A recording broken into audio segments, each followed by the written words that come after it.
Welcome to the Angus Report. I'm Rachel Robinson. And I'm Katie Holdener.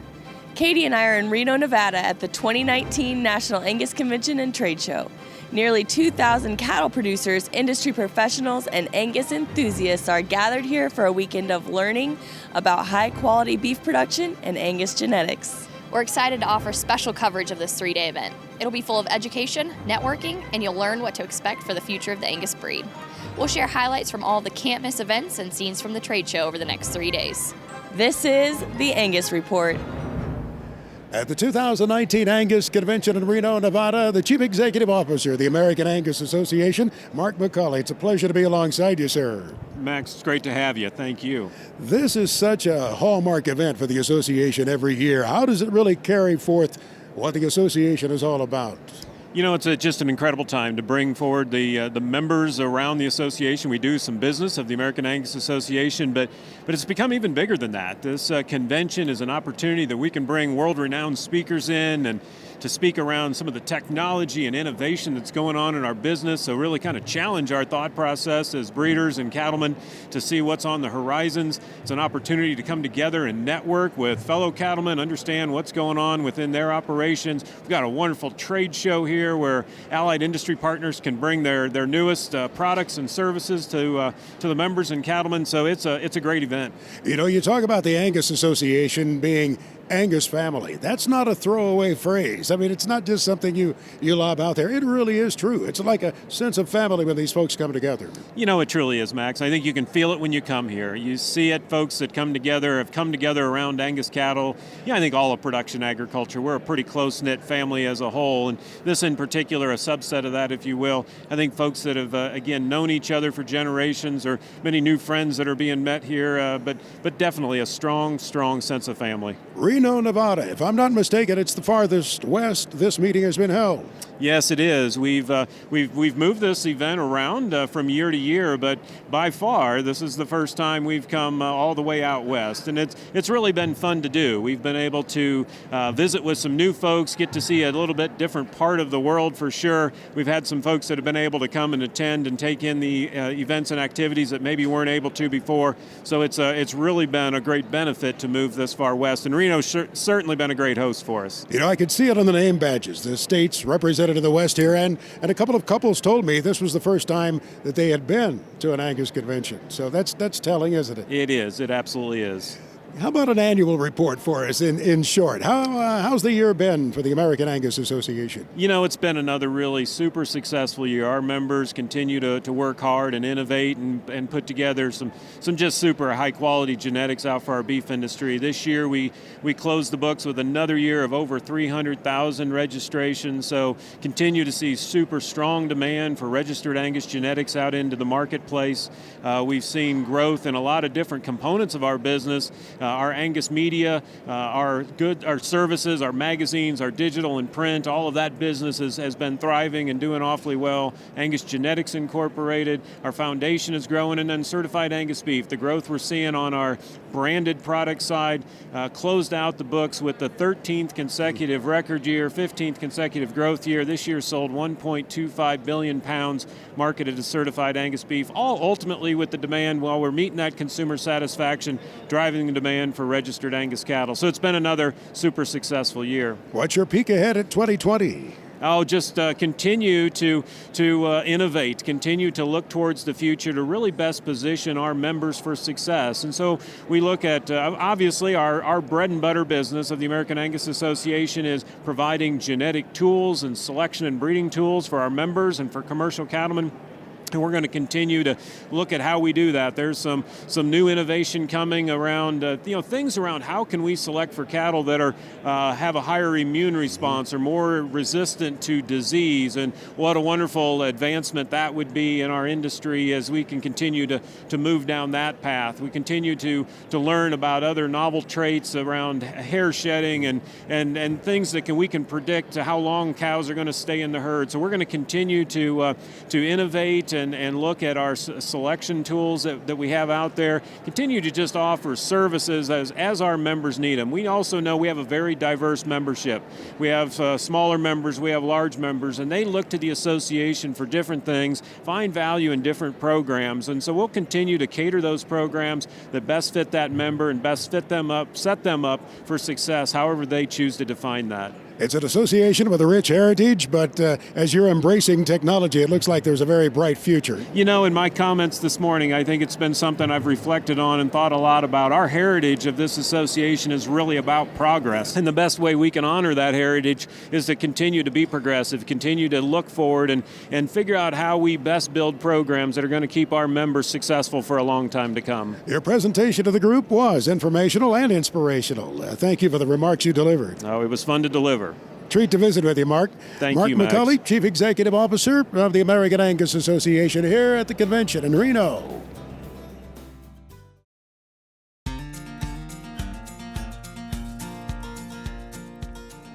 Since 1909, Greeley Hat Works has been creating and renovating fine quality headwear. From traditional working cowboy hats to fashion-forward cutting-edge hats, the company has been making hats for leaders in the business breed. We learn about the acclaimed custom hat that Angus cattlemen know and love.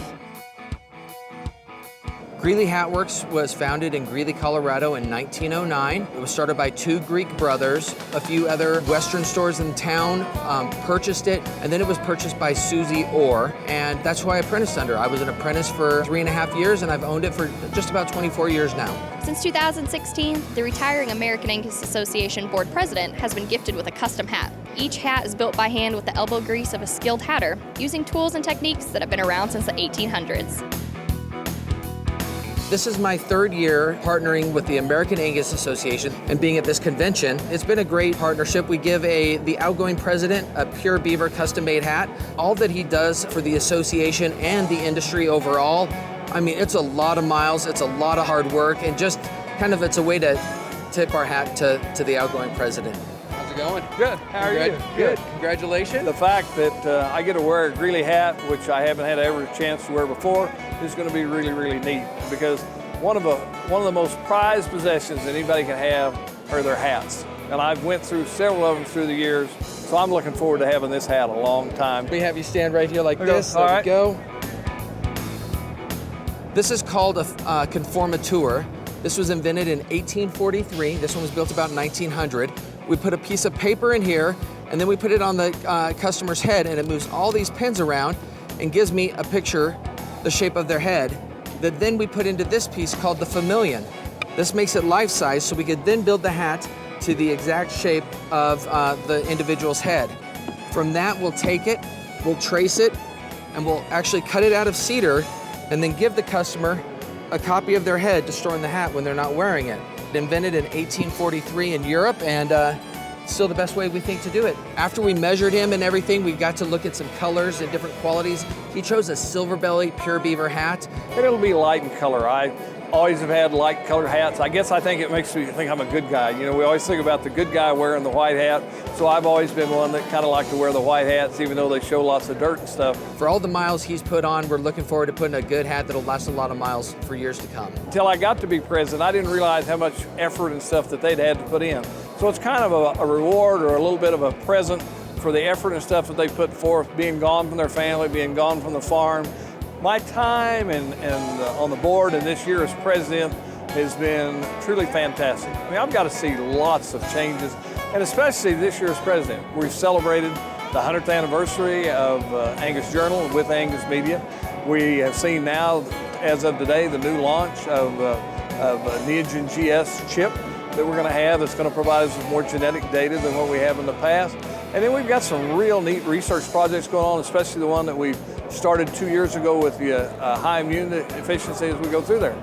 Also, while I've been on the board, I was lucky enough to be chairman of Certified Angus Beef when we did 1 billion pounds.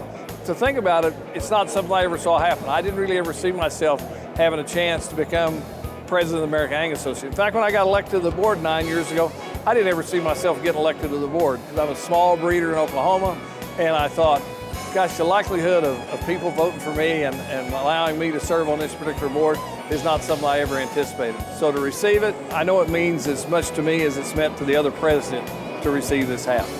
You know, all of these people are really hardworking people that raise probably the safest and highest protein value meat in the world. And so I think being able to give back a little to them means a lot. And it's been a really good partnership because they're about quality and so are we. Greeley is a hat company that's known to have a quality product. And the fact that they want to be associated with the Angus breed and our board of directors tells me that they want to be with a quality product also. So the fact that we have two quality products coming together to be celebrated as one is a very important thing to have happen. Cattlemen around the country can agree skill and craftsmanship are important, but the integrity of the materials is the foundation for lasting quality.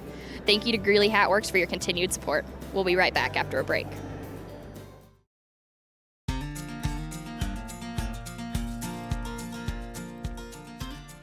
Joining us now is Terry Jones, 2019 Angus Convention keynote speaker, founder and former CEO of Travelocity, and past chairman of Kayak.com. Serving as a highlight for the Angus Genomics Symposium, Jones outlined simple yet powerful ideas for fostering innovation.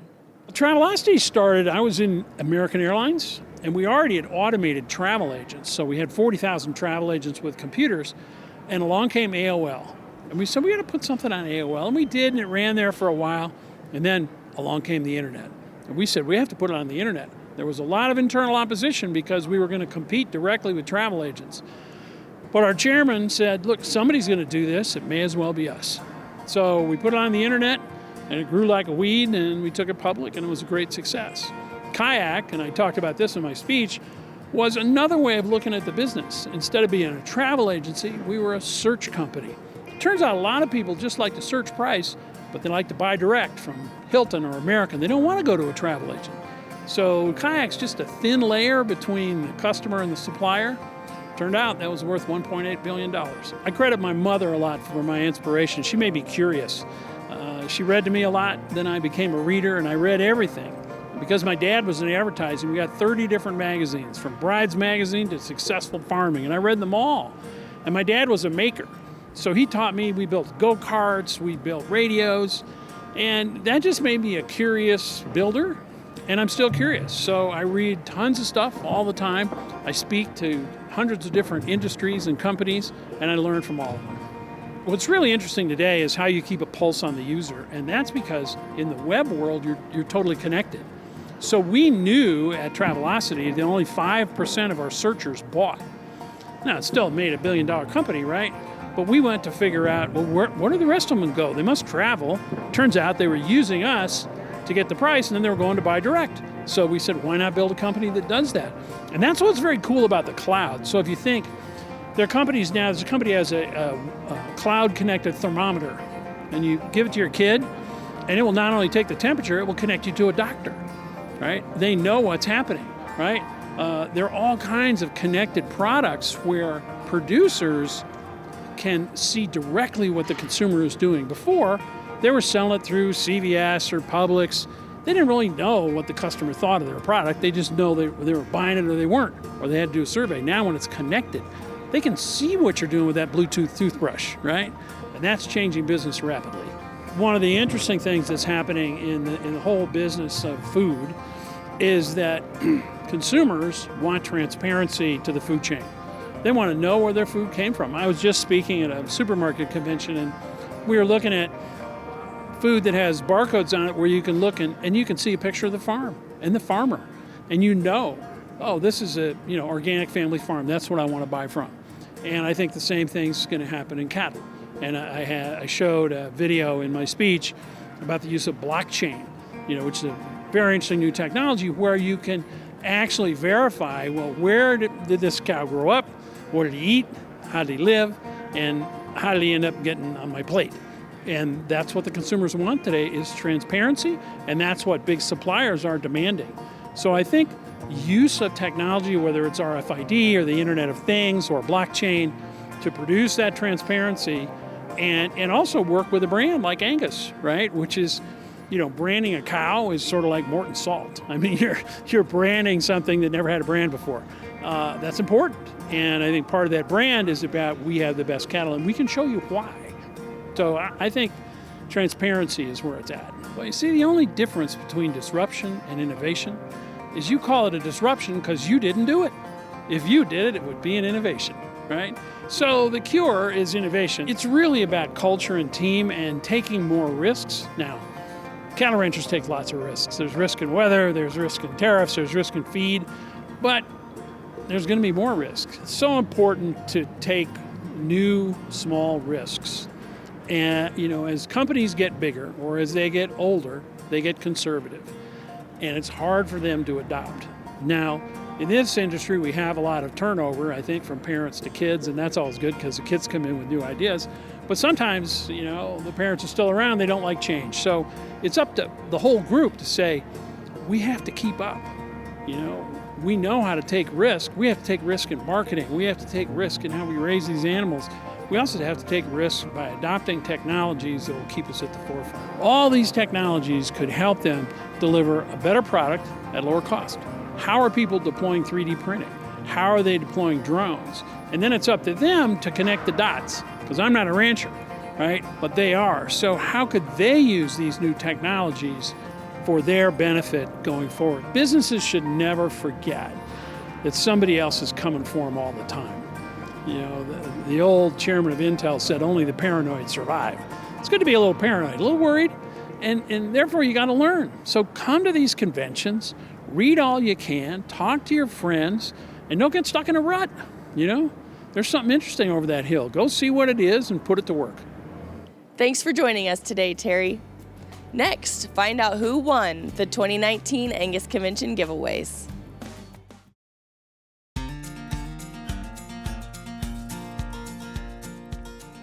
Three lucky convention attendees will win big at this year's grand prize giveaway. Attendees had the chance to win and take home a Preferred Rodeo and Ranch Equipment cattle handling system, a John Deere Gator, or a Bale King 5300 processor. Finally, the moment we all are waiting for. Giving away not one, not two, three incredible giveaways. First off, one lucky individual will be winning this Preferred livestock handling system along with a true test from Datamars. Then we'll give away a John Deere Gator. It's the HVAC Gator crossover utility. And then another winner will win the new Bale King 5300 processor from our friends at Bridgeview Manufacturing. Our friends at Allflex were generous enough to donate EIDs for this process. So what we will do now is select 5 people to come down, and then they'll select a tag as well, and we'll select our winners. We have Steve Guile from North Dakota. One of our North Dakota delegates was at the casino this evening when his name was called. So anyway, they drew another name, and I jumped over the fence. I didn't walk around to the gate. I just jumped right over the fence and came in. There are certain parts of this system that I really need for my operation, and I've been pricing them with the Preferred guys. So tonight, to get the opportunity to actually take the piece of equipment home is a major accomplishment. It's really fun. This will drastically improve the flow of cattle through our working system. And it'll also allow us to do electronic identification, which is something we were going to go to anyway. So this saved us a few more $1,000. I'd like to thank Datamars and Preferred for making these prizes available, and thank the Angus Association for making my first trip to the convention a stunning success. This is our 5th year working with the Angus Association to give a grand prize away. We donated a system worth $33,000 along with Datamars. We will custom design the system for the person, depending on their facility, what they need. Ann Schubert of Taylorsville, Kentucky. Ann, could we have you down here in the arena? Jeff Kramer was running down the alley to call me and said, "You have to hurry and get to the ring." Earlier this evening, I'd made a dinner reservation for 7:30. And about 7, I decided, after our caucuses, I decided I'll wait. Maybe I'll just hang out here a while, call the hotel and ask them to delay the dinner reservations. We may have to do that again, but it was well worth it. It would be lots of use on our 21.3 acre farm. We have a new puppy of 6 months who probably needs to be running beside it as opposed to riding in, but I'm sure Wrangler will be in. Gordon, my husband, I know will enjoy it. And the indoor cab situation is something we've never had, so it'll be exciting. It'll be fun. We can learn to drive it, I hope. Anne's reaction was absolutely priceless. You could tell just how overwhelmed with joy she was and how happy and surprised, and we really hope that this will bring a lot of value to their operation, and I think they'll get a lot of good use out of it. Our relationship with the Angus Association is so great, and it provides us so much value by exposing us to all these customers that come to the annual convention every year, and we're really looking forward to continue working with them. Looks like Sarah Thomas of Homedale, Idaho. Make your way down here. I couldn't believe it, really. We were standing back. He was talking to John, and he had told John, I never win anything, and John says, well, you never know. And so he wasn't even listening, and I heard my name called, and I was like, wow, okay, you didn't, but I did. To get one of the top 3 prizes was a total surprise, and I was ecstatic. We bed our cattle with corn stalks, and this we can use. It'll be far more faster than what we've ever done before, so that'll be one. Our son's really going to look forward to that when he finds out we want it, or Sarah want it. Bridgeview Manufacturing, we donated a 5300 bale processor with a 3-bale kit on it.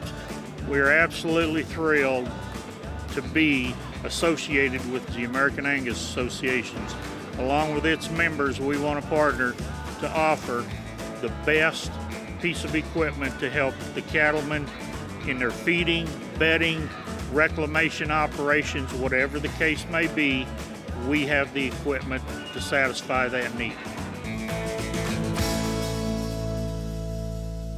Thanks for joining us and the other nearly 2,000 cattle producers at this year's National Angus Convention. It's been a terrific weekend here in Reno, filled with industry-leading education, an interactive trade show, fantastic food, and plenty of fun with our Angus friends. To view even more event coverage, go to the newsroom at angus.org. There, you'll find news headlines, summaries, speaker presentations, and more. Now, the countdown is on to the 2020 Angus Convention in Kansas City. Thanks for joining us.